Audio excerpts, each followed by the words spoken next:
Hello guys, last session में हमने break even analysis की टर्मिनोलॉजी को अंडरस्टैंड किया। इस सेशन में हम ब्रेक इवन एनालिसिस को थोड़ा डिटेल में अंडरस्टैंड करेंगे। हम ब्रेक इवन एनालिसिस में यूज किए जाने वाले फॉर्मूलाज को अंडरस्टैंड करेंगे। हम समझेंगे कि ब्रेक इवन पॉइंट क्या होता है और ब्रेक इवन पॉइंट को हम ग्राफिकल प्रेजेंटेशन के थ्रू भी अंडरस्टैंड करेंगे। सबसे पहले we start with what is the break even point. Break even point होता क्या है? तो बेसिकली ब्रेक इवन पॉइंट वो पॉइंट होता है जहां पर हम नो प्रॉफिट नो लॉस के जोन में पहुंच चुके होते हैं।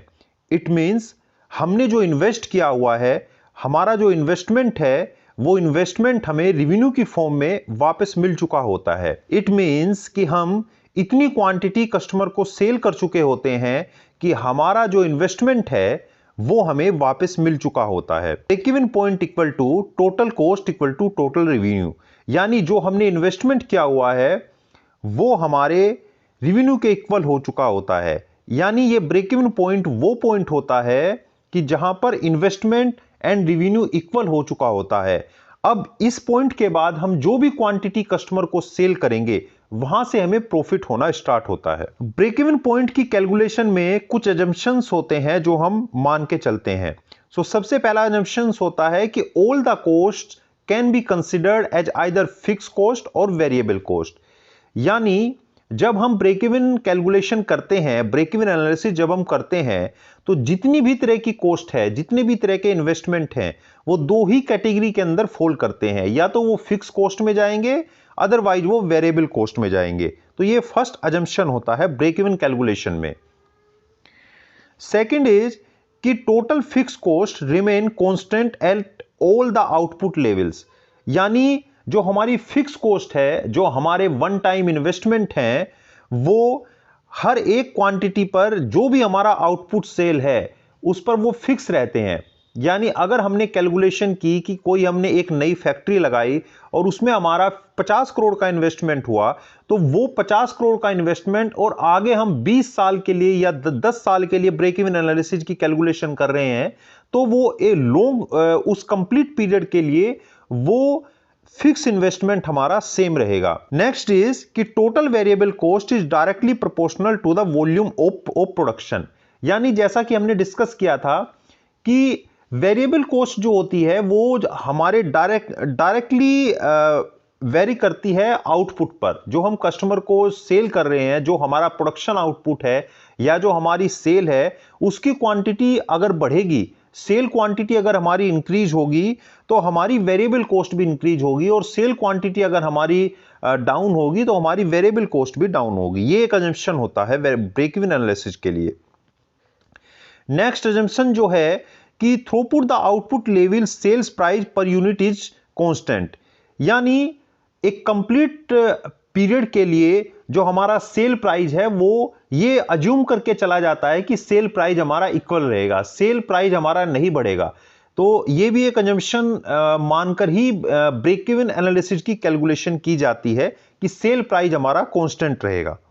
नेक्स्ट अजम्पशन है कि the inventory remain constant at the start and the end of the accounting period. जो इन्वेंट्री लेवल है वो हर एक क्वांटिटी पर हमारा सेम रहेगा। यानी जो opening stock and closing stock है वो हमारी क्वांटिटी सेम रहेगी, वो स्टॉक लेवल हमारे इक्वल रहेंगे। अब हम ब्रेक इवन एनालिसिस को एक ग्राफिकल प्रेजेंटेशन के थ्रू अंडरस्टैंड करते हैं। अगर एक्स एक्सिस पर हमारा सेल्स वॉल्यूम है और वाई एक्सिस पर हमारी कॉस्ट है, इस ग्राफ में हम देख सकते हैं कि जो फिक्स कॉस्ट है उसको हम ए से रिप्रेजेंट कर रहे हैं। अगर हमारा सेल्स वॉल्यूम 0 है, यानी हम अपने मैन्युफैक्चरिंग सेटअप में कुछ भी जो है प्रोडक्शन नहीं कर रहे हैं या कुछ भी सेल नहीं कर रहे हैं, तो भी हमारी फिक्स कॉस्ट 0 नहीं होगी। बिकॉज जैसा कि हमने पहले भी समझा, फिक्स कॉस्ट हमारा वो इन्वेस्टमेंट होता है जो हम स्टार्टिंग में कर चुके होते हैं।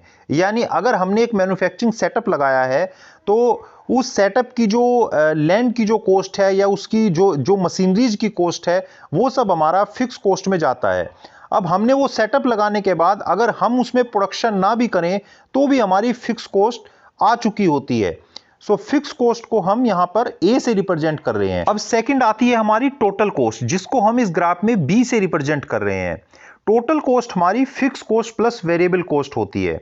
अगर हम टोटल कॉस्ट की लाइन देखें तो ये फिक्स कॉस्ट ए के ऊपर से स्टार्ट होती है, बिकॉज जो टोटल कॉस्ट है उसमें फिक्स कॉस्ट तो हमारी हो ही चुकी है, यानी हम प्रोडक्शन करें या ना करें बट जो फिक्स कॉस्ट है वो तो हमारी आ ही चुकी है। उसके ऊपर हम जो प्रोडक्शन करेंगे, जितनी क्वांटिटी प्रोडक्शन करेंगे, उसमें हमारी वेरिएबल कॉस्ट प्लस होती जाएगी। तो जो यहां पर बी लाइन है, ये बी लाइन हमारी टोटल कॉस्ट की लाइन है। देन उसके बाद आता है सेल्स रेवेन्यू सी। सेल्स रेवेन्यू सी, ऑब्वियसली हम जितनी क्वांटिटी सेल करेंगे उतना ही हमें सेल्स रेवेन्यू जो है कस्टमर से जो है मिलेगा। तो सेल्स रेवेन्यू हमारा जीरो से स्टार्ट होता है, यानी अगर हमारी सेल्स क्वांटिटी जीरो है तो सेल्स रेवेन्यू भी हमारा जीरो होगा। इसके बाद अब अगर हम देखें, जो सेल्स रेवेन्यू की लाइन है सी और जो कॉस्ट की लाइन है बी, टोटल कॉस्ट की लाइन बी और सेल्स रेवेन्यू की लाइन सी, ये जहां पर एक दूसरे को ब्रेक करती हैं उसको बोला जाता है break even point, right. Break even point वो पॉइंट होता है जहां पर नो प्रॉफिट नो लॉस हमें हो रहा होता है, यानी ब्रेक इवन पॉइंट वो पॉइंट होता है जहां पर हमने जितना इन्वेस्टमेंट किया है वो इन्वेस्टमेंट हमें रिटर्न ऑफ इन्वेस्टमेंट की फॉर्म में वापस मिल चुका होता है, और इस पॉइंट के बाद हम जितनी भी क्वांटिटी सेल करेंगे, अब अगर हम यहां पर देखें ये हमारा ब्रेक इवन पॉइंट है, और ब्रेक इवन पॉइंट को अगर हम इस लाइन को सीधा स्ट्रेट नीचे लेके आए तो ये लाइन सेल्स वॉल्यूम की लाइन पर जहां पर आकर मिलेगी, ये जो क्वांटिटी होगी, इस क्वांटिटी के बाद हम जो भी प्रोडक्शन, जो भी क्वांटिटी कस्टमर को हम सेल करेंगे वहां से हमें प्रॉफिट होना स्टार्ट होगा। तो इसी पॉइंट को ब्रेक इवन पॉइंट बोला जाता है। अब अगर हम देखें ब्रेक इवन पॉइंट में, ब्रेक इवन पॉइंट से ऊपर का जो ये ट्रायंगल बनता है इसको जो है प्रॉफिट जोन बोला जाता है, और ब्रेक इवन पॉइंट से जो डाउन साइड का जो ट्रायंगल होता है ये हमारा लॉस जोन होता है, यानी इस ब्रेक इवन पॉइंट से पहले हमें लॉस हो रहा होता है और ब्रेक इवन पॉइंट के बाद हमें प्रॉफिट होना स्टार्ट होता है। और एक जो होता है, एक हमारा मार्जिन ऑफ सेफ्टी होता है। Margin of safety basically break even point और जो हमारा जो लास्ट क्वांटिटी है, जो मैक्सिमम क्वांटिटी जो हमने सेल की और जो ब्रेक इवन पॉइंट है, उन दोनों के जो बीच का मार्जिन होता है उसे मार्जिन ऑफ सेफ्टी बोला जाता है। Fix cost and variable cost को अगर हम मिलाएं तो ये हमारी टोटल कॉस्ट आती है, और टोटल कॉस्ट में अब अगर हम प्रॉफिट को ऐड कर दें तो हमारा प्राइस कैलकुलेट होकर आता है। सो यहां पर जो कंट्रीब्यूशन मार्जिन निकालने का एक फॉर्मूला जो निकल कर आता है, contribution margin equal to sales price minus variable cost. अब हम ब्रेक इवन एनालिसिस में यूज किए जाने वाले फॉर्मूलाज को अंडरस्टैंड कर लेते हैं। सबसे पहले ब्रेक इवन एनालिसिस में कंट्रीब्यूशन मार्जिन कैसे कैलकुलेट करते हैं। कंट्रीब्यूशन मार्जिन कैलकुलेट करने का सीधा फॉर्मूला होता है selling price per unit minus variable cost per unit, यानी जो प्रोडक्ट की एक यूनिट का सेलिंग प्राइस है उसमें से प्रोडक्ट के एक यूनिट की वेरिएबल कॉस्ट को माइनस कर दें तो हमारा कंट्रीब्यूशन मार्जिन निकल कर आता है। Second is break even point in quantity. अगर हम कैलकुलेट करना चाहें कि कितनी क्वांटिटी पर हम नो प्रॉफिट नो लॉस के जोन में पहुंच चुके होते हैं, तो उसको ब्रेक इवन पॉइंट को कैलकुलेट करने का फॉर्मूला होता है कि fix cost divided by contribution margin, यानी फिक्स कॉस्ट को अगर हम कंट्रीब्यूशन मार्जिन से डिवाइड जो करें तो break even point in quantity, यानी हमें वो क्वांटिटी मिल जाती है कि इतनी क्वांटिटी सेल करने के बाद हम लॉस के जोन से बाहर निकल चुके होंगे और इतनी क्वांटिटी के बाद हमें प्रॉफिट होना स्टार्ट होगा। अब नेक्स्ट चीज कि ब्रेक इवन पॉइंट अगर हम वैल्यू में कैलकुलेट करना चाहें कि यानी कितनी वैल्यू सेल करने के बाद, कितना प्राइस, कितनी वैल्यू सेल करने के बाद हमें प्रॉफिट होना स्टार्ट होगा, तो break even point in sale value का फॉर्मूला होता है कि break even point in quantity जो हम कैलकुलेट कर चुके हैं उसको हम अगर सेलिंग प्राइस पर यूनिट से मल्टीप्लाई कर दें तो ब्रेक इवन पॉइंट हमारा वैल्यू में कैलकुलेट हो जाता है। अब अगर हम ये कैलकुलेट करना चाहें कि हमने जो इन्वेस्टमेंट किया है अब हम उतना ही प्रॉफिट गेन करना चाहते हैं, सो उतना ही प्रॉफिट जितना हमने इन्वेस्टमेंट किया हुआ है वो हमें कितनी क्वांटिटी सेल करने के बाद मिलेगा। यानी अगर हमने 50 करोड़ का इन्वेस्टमेंट किया है और अब हम चाहते हैं कि वो कितनी क्वांटिटी हमें सेल करनी होगी कि हमें 50 करोड़ का ही प्रॉफिट हो। तो वो कैलकुलेट करने का फॉर्मूला होता है fix cost plus desired profit. यानी जो हमारी फिक्स कॉस्ट है उसमें हम डिजायर्ड प्रॉफिट को जो है प्लस करेंगे, प्लस कंट्रीब्यूशन मार्जिन से हम डिवाइड करेंगे, तो हमारे पास निकल कर आ जाएगा कि हम कितनी क्वांटिटी के बाद हमें वो प्रॉफिट गेन होगा। जो हमने क्वांटिटी में डिजायर्ड प्रॉफिट कैलकुलेट था उसको अगर हम सेलिंग प्राइस पर यूनिट से मल्टीप्लाई कर दें तो sales value required to earn a desired profit, यानी वो प्रॉफिट हमारा वैल्यू में कैलकुलेट हो जाएगा। नाउ अब अगर हम प्रॉफिट वॉल्यूम रेशो कैलकुलेट करना चाहें कि प्रॉफिट वॉल्यूम रेशो कैलकुलेट करने का फॉर्मूला होता है contribution margin divided by selling price into 100 से हम इसको मल्टीप्लाई कर देंगे तो हमारा प्रॉफिट वॉल्यूम रेशो कैलकुलेट हो जाएगा। अब इन सभी फॉर्मूलाज को हम एक केस स्टडी के थ्रू अंडरस्टैंड करते हैं। हम अपनी मैन्युफैक्चरिंग यूनिट में एक न्यू प्रोडक्ट डेवलप करने जा रहे हैं और प्रोडक्ट है कार डैश, कार का डैश है। कार डैश मैन्युफैक्चरिंग हम अपने मैन्युफैक्चरिंग सेटअप में डेवलप करने जा रहे हैं। कार डैश मैन्युफैक्चरिंग में जो स्टैंपिंग प्रोसेस है वो हम आउटसाइड से किसी सप्लायर से किसी वेंडर से हम करा रहे हैं और आफ्टर स्टैंपिंग मटेरियल हमारे प्लांट में आ रहा है और हम अपने प्लांट में इस पर वेल्डिंग प्रोसेस कर रहे हैं। So we have to develop a robotic welding line in our plant. हमारे रोबोटिक वेल्डिंग लाइन में 5 रोबोट हैं, नंबर ऑफ रोबोट्स जो हैं वो 5 हैं और एक रोबोट की जो कॉस्ट है पर रोबोट कॉस्ट है वो 25 लाख है। तो इस तरह से जो टोटल मशीनरीज की कॉस्ट है वो 1.25 CR हो गई। जो बिल्डिंग कॉस्ट है या बिल्डिंग रेंट है वो 2 लाख है, 2 लाख है। मिनिमम मंथली यूटिलिटीज का जो बिल है वो भी 2 लाख है और मैनेजमेंट की जो मंथली सैलरीज है या और जो एक्सपेंसेज हैं वो 35 लाख है। अदर एडमिनिस्ट्रेशन कॉस्ट 5 लाख है। तो इस तरह से जो टोटल फिक्स कॉस्ट है वो हमारी 1.69 CR हो गई। 1,69,00,000 हमारी टोटल फिक्स कॉस्ट हो गई। अब उसके बाद जो वेरिएबल कॉस्ट है वो raw material cost per unit, एक यूनिट की जो रॉ मटेरियल कॉस्ट है वो 600 रुपीज है। Direct man power cost per unit वो 150 रुपीज है। मैन्युफैक्चरिंग सप्लाईज आइटम, यानी मैन्युफैक्चरिंग सप्लाईज आइटम में होता है कि जैसे जो एप्रन यूज हो रहे हैं या जो मास्क यूज हो रहे हैं या जो मशीन के कूलेंट्स के लिए कुछ आइटम यूज हो रहे हैं, तो वो मैन्युफैक्चरिंग सप्लाईज आइटम की जो कॉस्ट है पर यूनिट वो 10 रुपए है। And utilities bill as per production per unit वो जो है 10 रुपए है। फ्रेट के जो कॉस्ट है, फ्रेट कॉस्ट पर यूनिट वो 12 रुपए है। अदर कॉस्ट जो है वो 15 रुपीज है। तो इस तरह से जो टोटल वेरिएबल कॉस्ट है वो 797 रुपीज है। सेलिंग प्राइस पर यूनिट जो है वो 1000 रुपीज है और line capacity per day 800 numbers है। तो सबसे पहले हम कैलकुलेट करते हैं कंट्रीब्यूशन मार्जिन। तो जैसा कि कंट्रीब्यूशन मार्जिन का फॉर्मूला हमने समझा था, contribution margin equal to selling price per unit minus variable cost per unit. Selling price per unit हमारा 1000 रुपीज है और वेरिएबल कॉस्ट पर यूनिट हमारी 797 रुपीज जो हमने अभी कैलकुलेट की। सो 1000 में से जब 797 को माइनस करेंगे तो हमारा कंट्रीब्यूशन मार्जिन कैलकुलेट होकर आता है 203 रुपीज। अब आता है break even point in quantity. तो break even point in quantity को कैलकुलेट करने का फॉर्मूला था हमारा fix cost divided by contribution margin.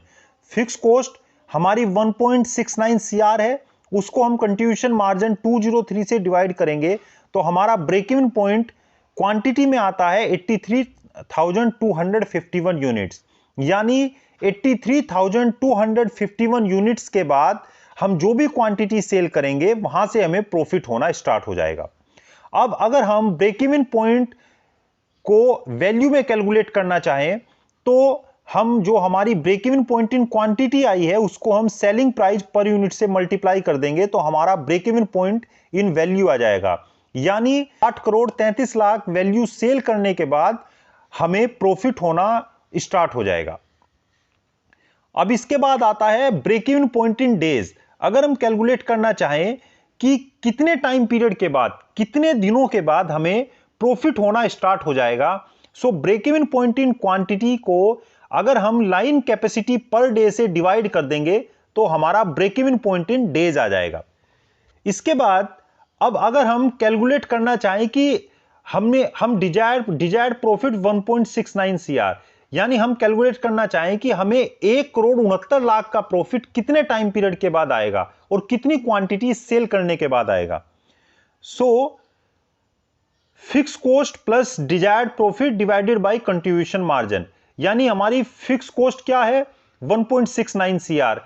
तो जितनी जो हमारा इन्वेस्टमेंट था हम कैलकुलेट करना चाहते हैं कि उतना ही प्रॉफिट हमें चाहिए। यानी सबसे पहले अगर हम इसको थोड़ा सा अंडरस्टैंड करने की रिक्वायरमेंट है, सबसे पहले 1,69,00,000 का अगर हमने इन्वेस्टमेंट किया है, यानी 1,69,00,000 अगर हमारी फिक्स कॉस्ट है, तो सबसे पहले तो हमें वो फिक्स कॉस्ट अपनी वापस करनी है। सबसे पहले तो 1,69,00,000 हमें वापस लेने हैं अपने जो इन्वेस्टमेंट किया है। उसके बाद वी वांट टू कैलकुलेट कि जब वो ब्रेक इवन पॉइंट 1,69,00,000 का 1.69 सीआर का जब वो ब्रेक इवन पॉइंट आ गया, यानी वो 1.69 सीआर का इन्वेस्टमेंट हमें वापस मिल गया, उसके बाद वी वांट टू कैलकुलेट कि 1.69 सीआर का प्रॉफिट हमें कितने टाइम पीरियड के बाद आएगा और कितनी क्वांटिटी सेल करने के बाद हमें 1.69 सीआर का प्रॉफिट गेन होगा। सो इसको कैलकुलेट करने के लिए जैसा कि हमने फॉर्मूला डिस्कस किया था, fix cost plus desired profit divided by contribution margin.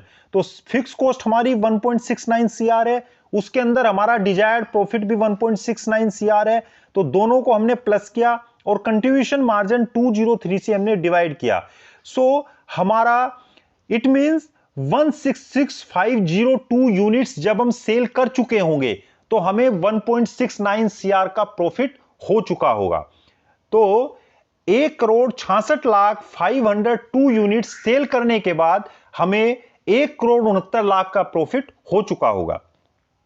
Now अब अगर हम ये जो डिजायर्ड प्रॉफिट है इसको हम वैल्यू में कैलकुलेट करना चाहें तो 166,502 को जब हम सेलिंग प्राइस पर यूनिट से मल्टीप्लाई करेंगे तो यही क्वांटिटी का प्रॉफिट हमारा वैल्यू में कन्वर्ट हो जाएगा। यानी 16,65,00,000 की वैल्यू सेल करने के बाद हमें 1.69 सीआर का प्रॉफिट हो चुका होगा। उसके बाद अब अगर हम इसी क्वांटिटी को टाइम पीरियड में कैलकुलेट करना चाहें तो क्वांटिटी को जब हम लाइन कैपेसिटी पर डे से डिवाइड करेंगे, यानी 166,502 जो हमारी क्वांटिटी आई है उसको लाइन कैपेसिटी पर डे से डिवाइड करेंगे 800 से, तो ये 208 डेज, यानी 208 दिनों के बाद 208 डेज के बाद हमें 1.69 सीआर का प्रॉफिट हो चुका होगा। नाउ अब अगर हम प्रॉफिट वॉल्यूम रेशो कैलकुलेट करना चाहें तो इसका फॉर्मूला होता है contribution margin divided by selling price into 100। जो कंट्रीब्यूशन मार्जिन हमारा क्या होता है, क्या था 202, जो कंट्रीब्यूशन मार्जिन हमारा क्या था 203, इसको हम selling price per unit, selling price से अगर हम इसको डिवाइड करेंगे 1000 से एंड 100 से मल्टीप्लाई करेंगे तो प्रॉफिट वॉल्यूम रेशो हमारा 20% आएगा। प्रॉफिट वॉल्यूम रेशो का जो है मीनिंग हुआ कि जो हमारा वॉल्यूम सेल हो रहा है, जो हम वॉल्यूम सेल कर रहे हैं उसका कितना परसेंट हमें प्रॉफिट हो रहा है। तो प्रॉफिट वॉल्यूम रेशो जो है वो हमारा 20% है। इट मींस अगर हम 100 रुपए की सेल करते हैं तो 20 रुपए का हमें उसमें प्रॉफिट होता है। So this is the profit volume ratio. अगर आपको वीडियो पसंद आया हो तो चैनल को शेयर एंड सब्सक्राइब करना ना भूलें।